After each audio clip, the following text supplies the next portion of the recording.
ВАЗ-2110.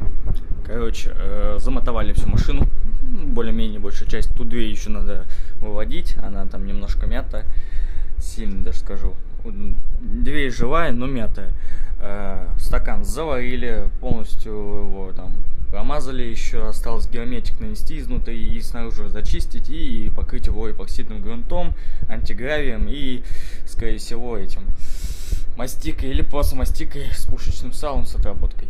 Сейчас буду заниматься швами, вот этим, которые варил я, его зачистить всю и подготавливать уже ее к нанесению эпоксидного грунта.